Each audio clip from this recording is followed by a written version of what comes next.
복음서에 보게 되면 예수님께서 믿음이 적은 사람에 대해서 책망을 하시는 장면이 여러 군데 나옵니다.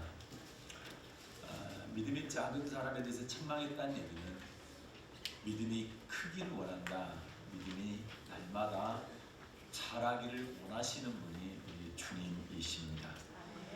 그래서 작년보다 금년에 더 좋은 믿음으로 우리 사랑의 모든 성도들이 자라나기를 주님의 이름으로 부탁을 드립니다. 아멘. 더해지는 축복, 더해지는 믿음, 더해지는 축복이라는 제목으로 세 번째 시간을 함께 은혜 나누도록 하겠습니다. 왜 믿음이 더해져야 된다고 그랬습니까? 그 이유가 첫째는 믿음이 있어야 기도가 응답되기 때문에 그렇다. 두 번째는 믿음이 있어야 하나님의 능력을 체험할 수 있기 때문이라고 그랬습니다. 세 번째는 가장 중요한 말씀이죠. 믿음의 결국은 영혼의 구원, 천국 들어가기 위해서 믿음이 있어야 된다고 그랬습니다. 천국은 믿음으로 들어가는 것입니다. 처음 고백할 때 그 믿음이 끝까지 유지되어지고 또 발전되어지고 증폭되어져야 되는 것입니다. 그리고 지난 시간에 봤던 것처럼 믿음이 더해지는 방법, 첫째는 하나님의 말씀을 잘 들을 때 믿음이 더해진다고 했습니다. 우리가 믿음이 좋아지는 첫 번째 방법은 하나님의 말씀을 자꾸 들어야 됩니다.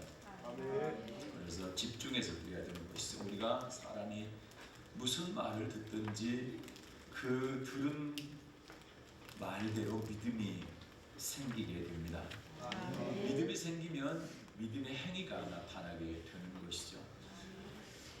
그래서 창세기 3장에 하와가 하나님의 말씀만 들을 때는 선악과를 따먹을 생각을 전혀 하지 않았습니다. 그러나 마귀의 말을 듣고 난 다음에 선악과를 보니까 포함직도 하고 먹음직도 하고 탐스럽기도 해서 그걸 따먹게 되죠.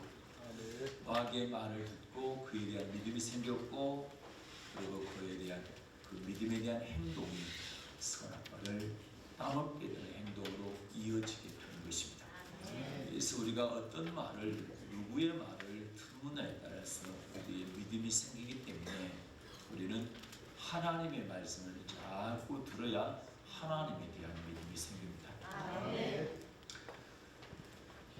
그래서 첫째, 믿음이 좋아지는 방법 첫째는 말씀을 자꾸 들어야 됩니다. 하나님의 말씀을 자꾸 들어야 됩니다. 정탐꾼들 얘기를 지난 시간에 했습니다. 가데스 바네아라는 곳에서 모세가 이스라엘 백성들이 가나안 땅에 들어가야 되는데 하나님께서는 주저하지 말고 즉시 지체하지 말고 가나안으로 올라가라 이렇게 얘기했는데 백성들이 처음 가는 곳인데 정탐을 해봐야 되지 않겠습니까? 그렇게 해서 모세 목사님이 하나님의 말씀을 듣기보다 백성들의 말을 듣고 정탐꾼을 12명을 보내게 됩니다. 그래서 이 사건이 모세 목사님으로 보게 되면 일생일대의 실수인 것이죠. 하나님의 말씀을 들어야 되는데 사람의 말을 듣게 되고 정탐꾼을 보내게 됩니다. 12정탐꾼이 돌아와서 백성들에게 보고를 하게 되는데 10사람은 하도 부정적인 보고를 하게 되고 2사람만 긍정적인 보고를 합니다. 그런데 불행하게도 모든 백성들이 이 10사람의 부정적인 보고를 듣고 하룻밤 사이에 모세와 아론을 원망합니다. 모세와 아론을 원망하는 이 말을 들으신 하나님께서 너희가 나를 멸시했다 이렇게 진노하게 됩니다. 그래서 결국 원망불평했던 사람들은 단 한 사람도 가나안 땅에 천국에 들어가지 못하게 되는 것이죠. 그래서 우리가 누구의 말을 듣느냐에 따라서 믿음이 업되기도 하고 다운되기도 합니다. 믿음이 상승할 수도 있고 믿음이 내려앉을 수도 있다라는 얘기입니다. 그래서 우리는 믿음이 좋아지기 위해서는 첫째 하나님의 말씀을 자꾸 들어야 하나님에 대한 믿음이 생기는 것입니다. 사람의 말을 자꾸 듣게 되면 사람에 대한 믿음이 생기는 것이죠. 성경상 봤을 때 예수님께서 베드로에게 사탄아 내 뒤로 물러가라 그랬죠. 베드로가 한 말은 사람의 말이었기 때문에 그렇습니다. 하나님께서는 예수님을 이 땅에 보내신 것이 우리를 구원하시기 위해서 보냈습니다. 그 구원의 사건으로 십자가 위에서 예수님이 죽으신 사건이죠. 그런데 베드로가 십자가 지지 말라고 예수님을 막아선 겁니다. 하나님의 뜻을 정면에서 반박을 하게 된 것이죠. 그렇기 때문에 예수님께서 네가 하나님의 일을 생각지 않고 사람의 일을 생각했다. 그래서 나를 넘어지게 한다. 사정없이 사탄아 내 뒤로 물러가라 그렇게 말씀하신 것이죠. 그래서 우리가 누구의 말을 듣느냐, 무슨 말을 하느냐에 따라서 우리의 믿음이 전혀 달라지게 되는 것입니다. 그래서 오직 우리들은 사도행 17장에 나와 있는 베레아 사람들처럼 하나님의 말씀을 받을 때 간절한 마음으로 받아야 됩니다. 그 말씀이 그러한가, 정말 하나님의 말씀인가 하여 성경을 날마다 자세히 살펴야 되는 것입니다. 두 번째, 우리의 믿음이 좋아지는 방법 두 번째는 기도해야 한다고 했습니다. 예수님께서 변화산에 다녀오셨습니다. 세 제자와 함께 다녀왔는데 나머지 제자들이 어떤 아버지가 귀신 들린 아들을 데리고 와서 제자들에게 귀신 쫓아달라고 했을 때 그 귀신이 쫓아내지 못합니다. 제자들이 예수님이 오셔서 그 귀신을 꾸짖게 되죠. 즉시 귀신이 떠나가게 됩니다. 그때 조용히 예수님께 제자들이 물어봅니다. 주님은 쉽게 쫓아내는데 우리는 왜 못 쫓아냅니까? 이렇게 물어봤습니다. 그랬더니 주님께서 하신 말씀이 믿음이 적은 영혼이라. 믿음이 적기 때문에 그렇다. 마태복음 17장에서 믿음이 적은 영혼이라 그러는데 마가복음 9장에서는 기도 외에는 일을 누가 나갈 수 없다. 그래서 믿음이 적다는 말과 기도가 같은 대등한 말씀으로 쓰여졌습니다. 그래서 기도하게 되면 믿음이 많아지고 기도하지 않게 되면 믿음이 적다라는 말씀이 성립이 되는 것입니다. 기도가 부족하게 되면 믿음이 적어서 그렇게 귀신을 쫓아낼 수 없다 이렇게 말씀하셨죠. 그러면 어떻게 할 때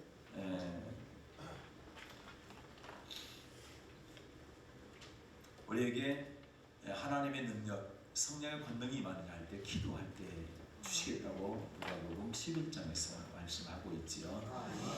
이 성령님은 진리의 은혜입니다. 하나님 말씀에 순종하게 도와주는 영이십니다. 그리고 기도의 영이시기도 하고요. 성령을 받으려면 기도해야 된다. 실제로 예수님의 제자들은 예수님께서 승천하기 직전에 예루살렘 떠나지 말고 내게 들은 바 아버지의 약속하신 것을 기다리라. 뭘 기다려야 되느냐? 너희가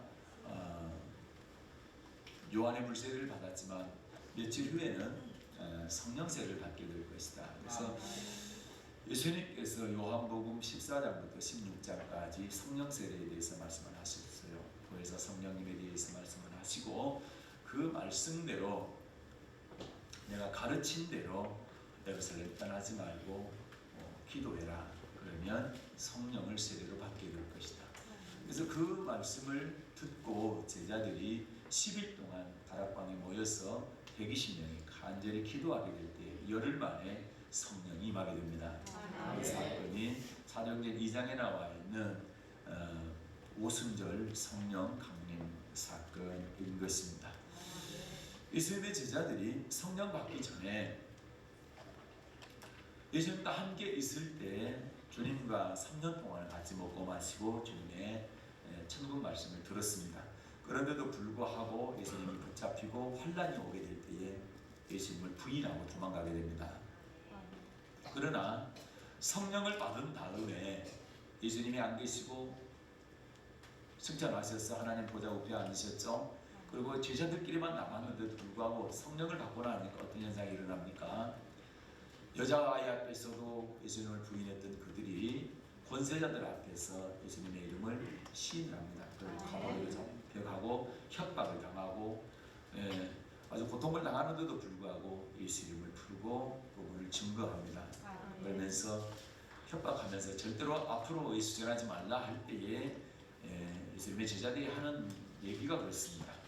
너희 말 듣는 것이 옳은지 하나님의 말씀을 듣는 것이 옳은지 스스로 판단해봐라. 우리는 보고 들은 것을 전하지 않을 수 없다. 이렇게 담대한 믿음의 사람들이 있습니다. 그것은 바로 성령 받았기 때문입니다. 그래서 성령은 언제 받느냐?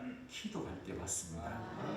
우리가 믿음이 좋아지기 위해서는 기도해야 된다.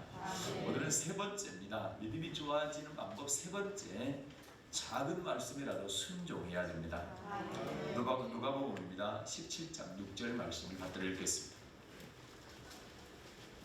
누가복음 17장 6절입니다. 시작. 주께서 가라사대 너희에게 겨자씨 하나만한 믿음이 있었다면 이 복나무더러 뿌리가 뽑혀 바다에 심기우라 하였을 것이요 그것이 너희에게 순종하였으리라. 아멘. 주님께서 말씀하셨습니다. 겨자씨 하나만한 믿음이 있었다면 이 복나무더러 뿌리가 뽑혀 바다에 심기우라 하였을 것이요 그것이 너희에게 순종하였으리라.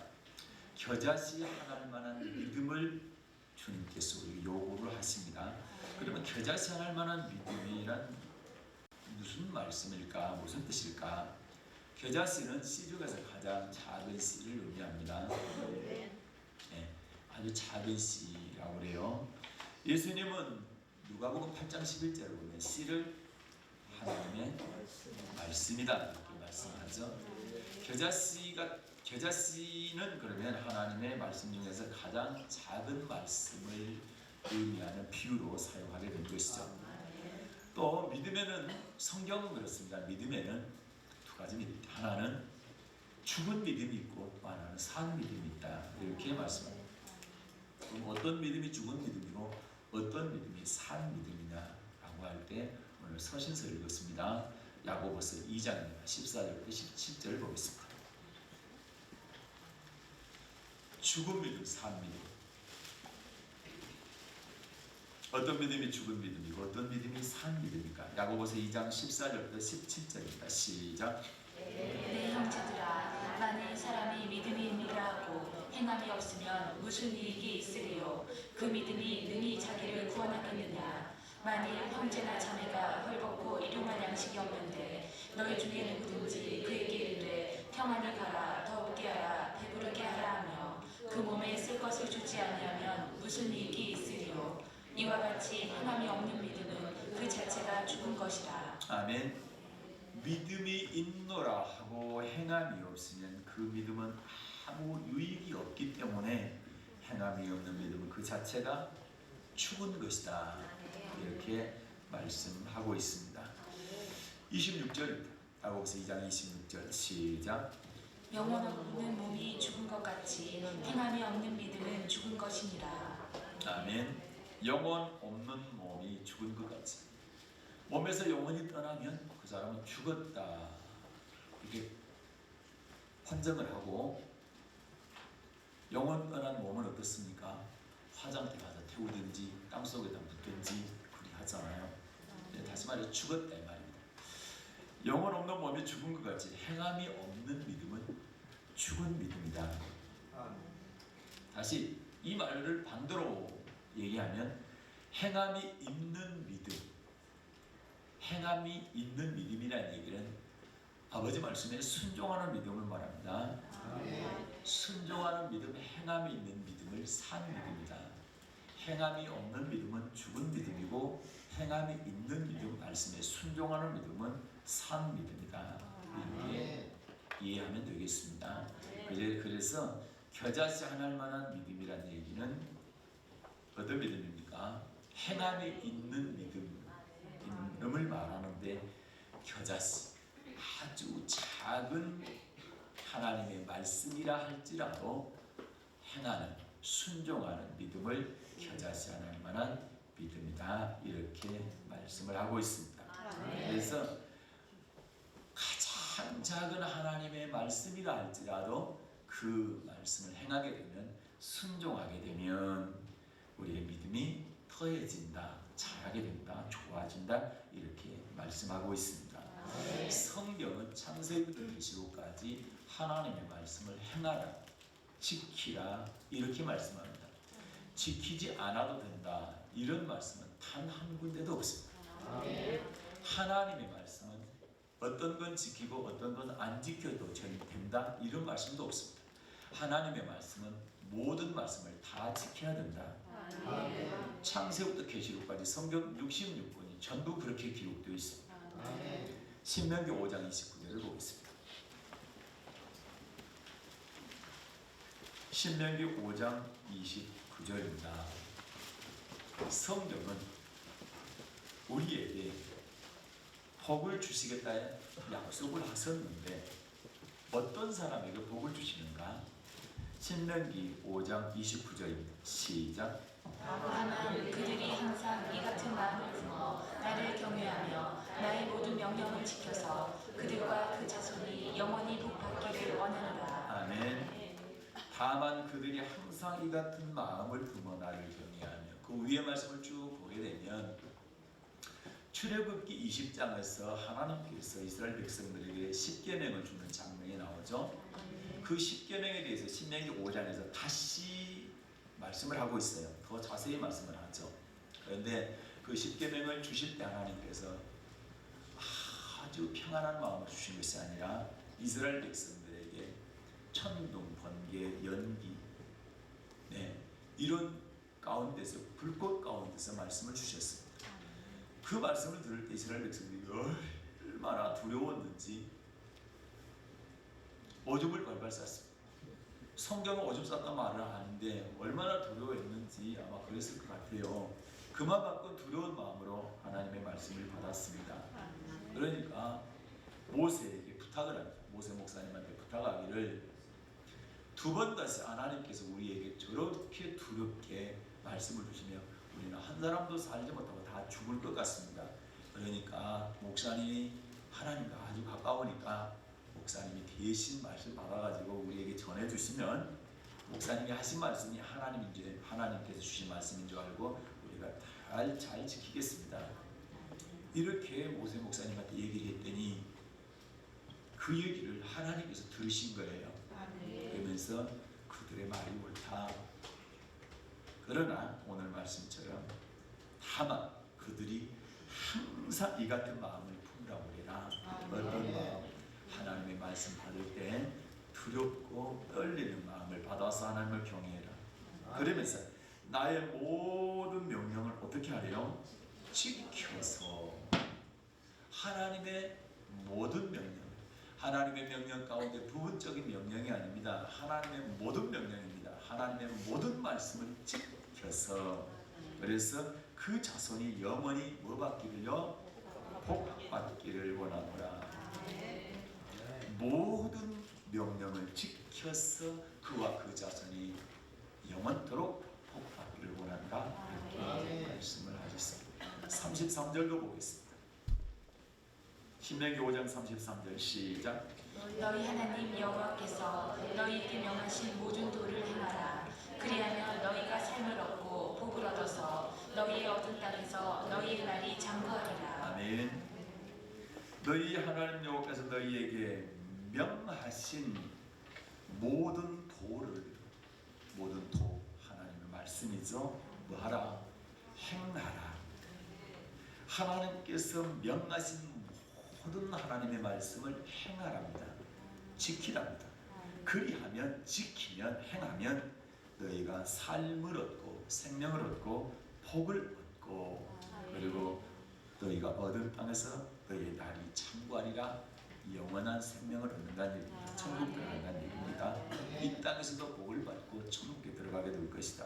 어떻게 할 때요? 하나님의 명하신 모든 도를 행할 때요. 모든 도. 신명기 6장 24절도 보겠습니다.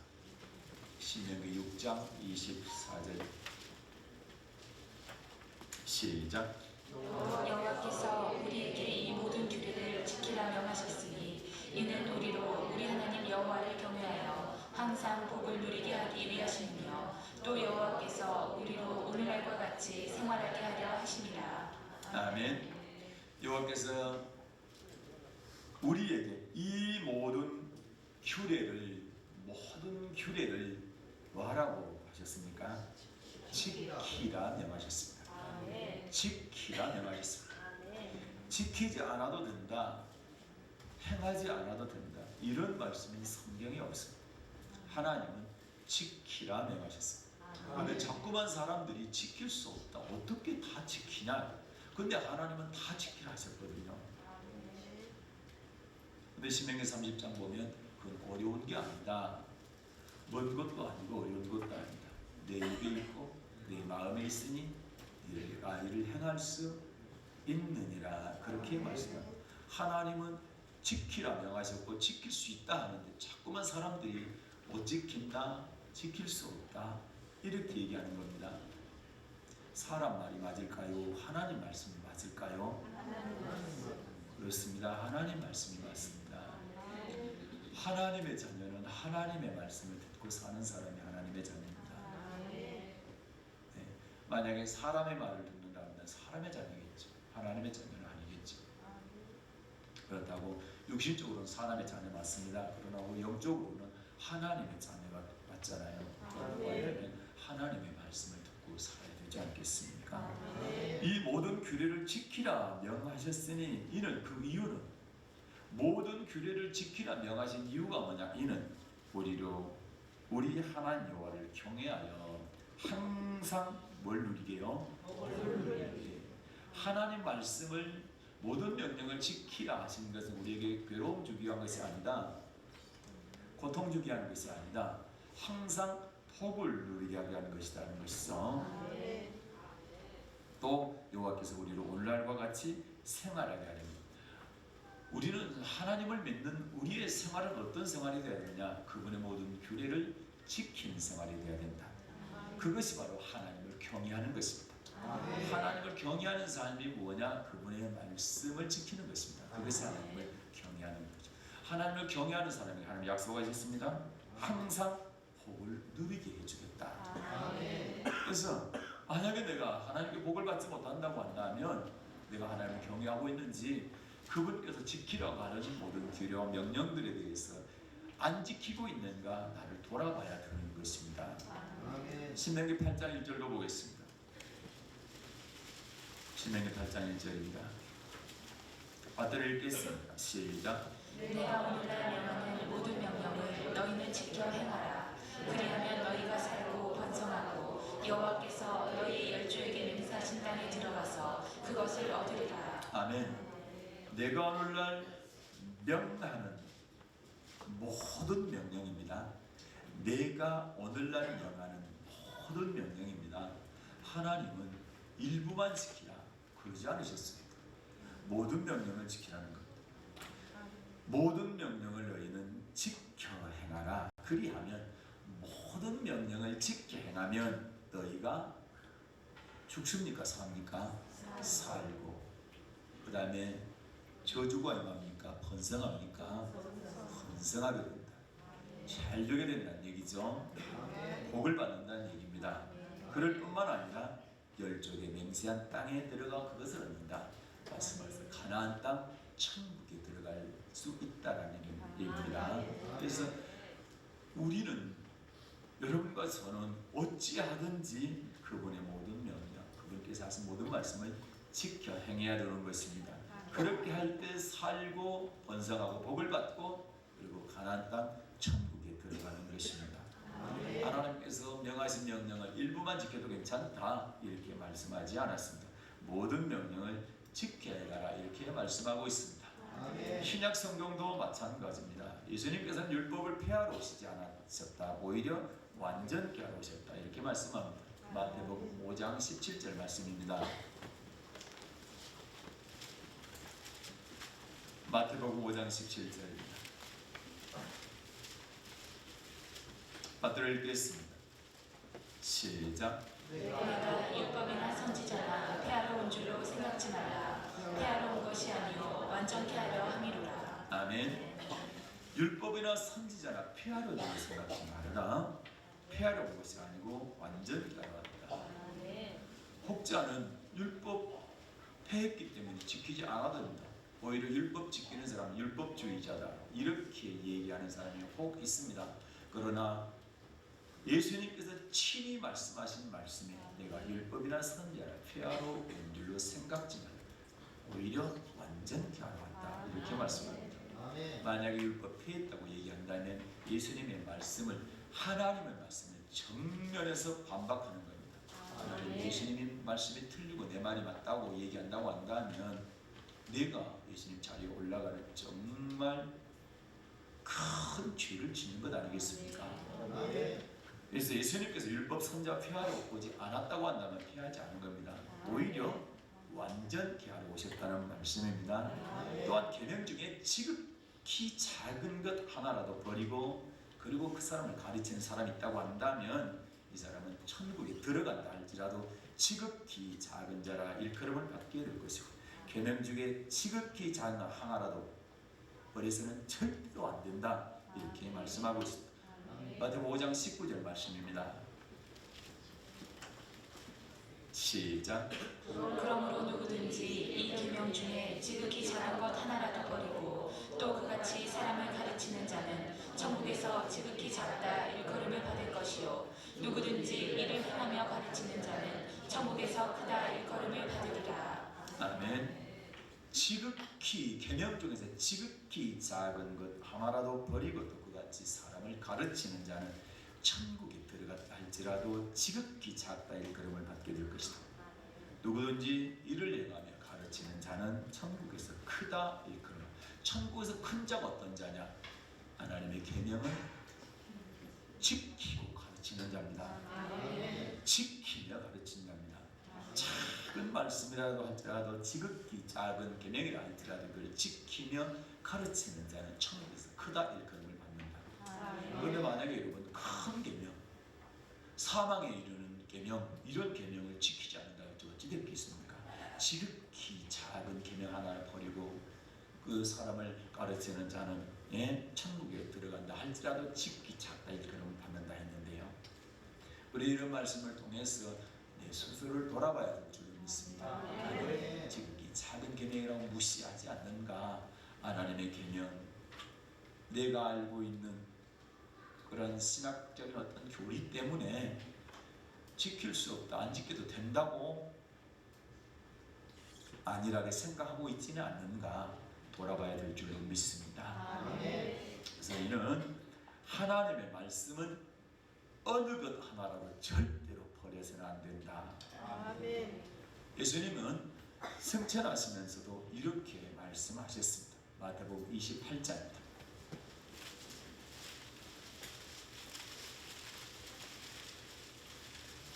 마태복음 28장 20절 말씀입니다. 받들어 읽겠습니다. 시작. 내가 너희에게 분부한 모든 것을 가르쳐 지키게 하라. 볼지어다 내가 세상 끝날까지 너희와 항상 함께 있으리라 하시니라. 아멘.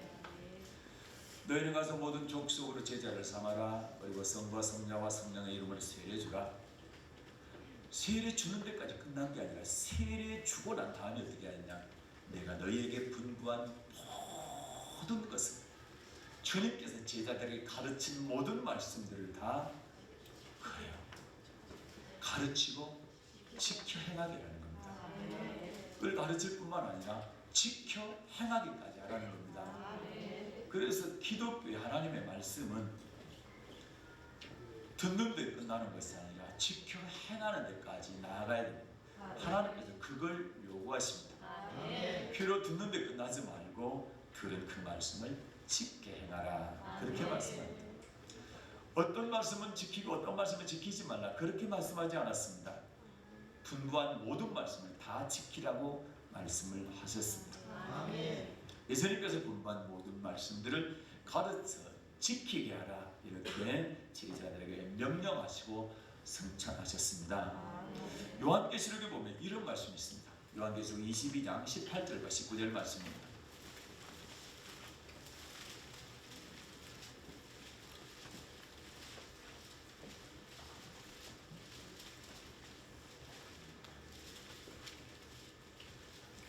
요한계시록 22장 18, 19절입니다. 시작. 내가 이 책의 예언의 말씀을 듣는 각인에게 증거하노니 만일 누구든지 이것들 외에 더하면 하나님이 이 책에 기록된 재앙들을 그에게 더하실 터이요 만일 누구든지 이 책의 예언의 말씀에서 제하여 버리면 하나님이 이 책에 기록된 생명나무와 및 거룩한 성의 참여함을 제하여 버리시리라. 아멘. 하나님의 말씀에다가 그 외의 것을 더하면, 하나님 말씀에다 그 외의 것을 더하면 하나님께서 이 성경에 기록된 재앙들을 더하겠다. 그리고 만약에 이 말씀에서 빼게 되면 하나님의 말씀 중에서 이것은 내 입맛에 맞다, 이것은 내 입맛에 안 맞다, 이렇게 판단해가지고 입맛에 맞는 것은 따라가고 입맛에 안 맞는 것은 버리게 된다면, 제하게 된다고 한다면 하나님께서 생명나무 거룩한 성에 참여, 거룩한 성이 어디입니까? 천국입니다.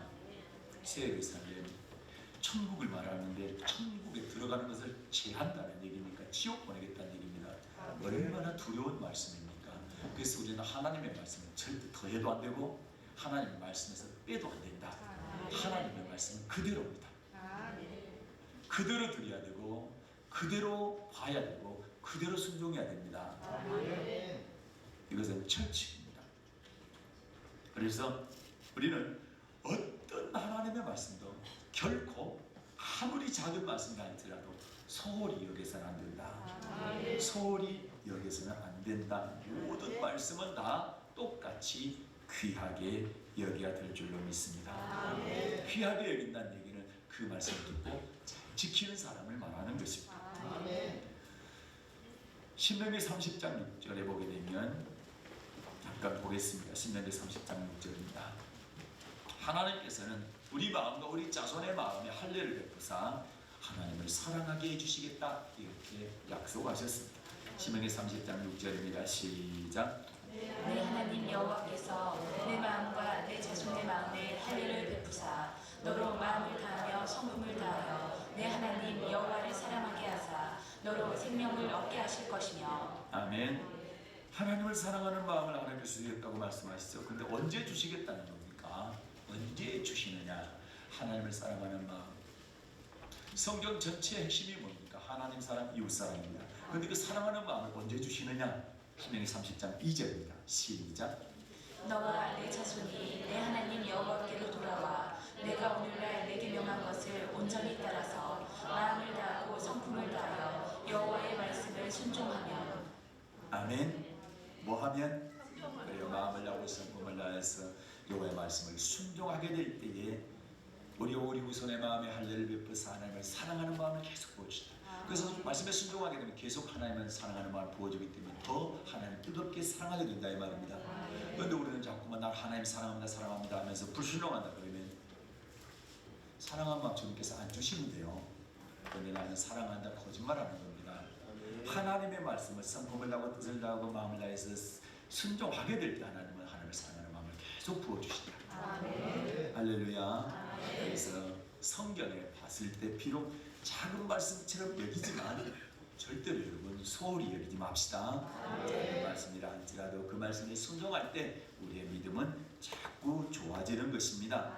그래서 새해에는 어떤 말씀이라도 소홀히 여기지 말고 순종하면 믿음이 더해지고 마침내 믿음이 장성한 분량에 이르는 그런 은혜가 있기를 바랍니다. 마지막으로 어떻게 할 때 믿음이 더해지느냐? 무익한 종의 자세를 가질 때 믿음이 더해집니다. 누가복음 17장입니다. 오늘 복음서 읽었지요? 7절부터 9절입니다. 7절부터 9절 시작. 너희 중에 누게 밭을 갈거나 양을 치거나 하는 종이 있어 밭에서 돌아오면 저더러 곧 와 앉아서 먹으라 할 자가 있느냐? 도리어 저더러 내 먹을 것을 예비하고 띠를 띠고 나의 먹고 마시는 동안에 수종 들고 너는 그 후에 먹고 마시라 하지 않겠느냐? 명한 대로 하였다고 종에게 살해하겠느냐?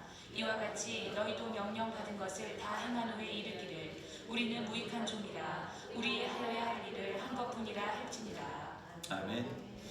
종일토록 밭을 갈고 양을 치고 돌아온 종에게 주인은 이제 쉬고 먹으라 이렇게 하지 않는다는 것입니다. 오히려 내 먹을 것을 예비하고 쑥 늘어라 이렇게 얘기한다는 거죠, 주인은. 근데 그렇게 한다 할지라도 종은 원망불평해서 안 된다는 겁니다. 예, 주인이 명한 대로 다 행한 후에 아무리 피곤해도 주인이 말한 대로 다 순종한 다음에 싹쓸 주거나 수고했다 하지 않는다 할지라도 당연히 할 일을 했을 뿐입니다. 이렇게 하는 것이 종이라는 거죠. 그러면서 10절에 그렇습니다. 10절 시작. 이와 같이 다시 시작. 이와 같이 너희도 명령받은 것을 다 행한 후에 이르기를 우리는 무익한 종이라 우리의 하여야 할 일을 한 것뿐이라 할지니라. 아멘. 이와 같이 누구와 같이? 종과 같이. 종과 같이 종이 한 것까지 너희도 명령받은 것을 누구의 명령입니까? 하나님의 명령이죠. 다 뭐한 뒤에 행한 후에 이르기를 우리는 무익한 종이라 우리의 하여야 할 일을 한 것뿐이라 이렇게 할지니라. 예, 이 종처럼 주인이 감사하지 않아도 싹쓸 주지 않아도 그리고 편히 쉬라고 하지 않아도 주인이 명령한 것을 다 행한 후에 내가 마땅히 할 일을 했을 뿐입니다. 이렇게 하는 종처럼 너희도 주님의 명령에 하나님의 말씀에 순종할 때 그걸 다 행한 다음에 마땅히 했을 뿐입니다. 저는 무익한 종입니다. 이렇게 얘기하라는 것입니다. 이렇게 할 때 믿음이 더해진다. 믿음이 좋아진다. 이렇게 말씀을 하고 있는 것입니다. 내가 이렇게 했는데 왜 알아주지 않느냐. 이렇게 원망불평하게 되면 무익한 종의 자세가 아니라는 것이죠. 당연히 있을 뿐이고. 그래서 교회 안에서도 우리가 수고하고 헌신하게 될 때 그때 나를 드러내지 말고 무익한 종의 자세를 가질 수 있기를 바랍니다. 땅에 있을 뿐입니다. 내가 주님의 일을 할 수 있는 것만으로 나는 감사할 뿐입니다. 이렇게 기뻐할 수 있기를 바랍니다. 그래서 결론입니다. 말씀을 맺겠습니다. 히브리서 11장 6절에 보게 되면 믿음이 없이는 하나님을 기쁘시게 할 수 없다. 믿음 없이는 하나님을 기쁘시게 할 수 없습니다. 그래서 주님께서는 믿음이 없는 자를 뭐 하셨습니까? 책망하셨습니다. 그 얘기는 믿음이 좋아지기를 바라신다는 얘기죠. 그래서 한꺼번에 믿음이 좋아지지는 않습니다만은 어제보다 오늘 더 좋아야지 오늘보다 내일 더 좋아져야 되는 것입니다. 작년보다 금년이 더 좋아지고 금년보다 내년에 믿음이 더 좋아져야 되는 것입니다. 믿음의 발전이 계속 이루어져야 된다. 그래서 그리스도의 장성한 분량까지 우리의 믿음이 자라나야 되는 것입니다. 믿음이 있어야 기도가 받을 수 있고 믿음이 있어야 하나님의 능력을 체험할 수 있고 그리고 믿음이 있어야 영혼의 구원 천국 들어갈 수 있게 됩니다. 그래서 우리의 믿음은 날로 더해져야 되는 것은 마땅한 것입니다. 그럼 어떻게 할 때 믿음이 좋아지느냐라고 할 때 첫째, 하나님의 말씀을 들을 때 믿음이 좋아진다고 그랬습니다. 그 다음에 기도할 때 성령 받고 성령 충만하면 믿음이 좋아지는 것이죠. 세 번째, 아주 작은 말씀, 겨자씨만한 작은 말씀이라 할지라도 순종할 때 우리의 믿음이 좋아지는 것입니다. 그리고 내가 어떤 일을 하든 주님의 일을 한 다음에는 마땅히 할 일을 했을 뿐입니다. 저는 무익한 종입니다. 시켜주신 것만으로도 하나님 감사합니다. 그때 믿음이 좋아지는 것입니다. 성장하지 않는 것은 죽은 것입니다. 만일 저와 여러분의 믿음이 성장하지 않고 있다고 한다면 우리 믿음은 죽은 것임을 깨달아야 될 것입니다. 여러분은 2016년 새해 하나님의 말씀을 듣기를 더 사모하시기 바랍니다. 기도에 더욱 힘쓰는 여러분 되시기를 바랍니다. 아주 작은 말씀이라 할지라도 소홀히 여기지 않고 순종할 수 있기를 바랍니다. 무익한 종의 자세를 가지시기를 주님의 이름으로 부탁을 드립니다. 그래서 2016년 새해 작년보다 믿음이 더해지고 축복도 더해지는 역사가 나타나기를 주님의 이름으로 축복합니다. 그러신 하나님 아버지 고맙습니다.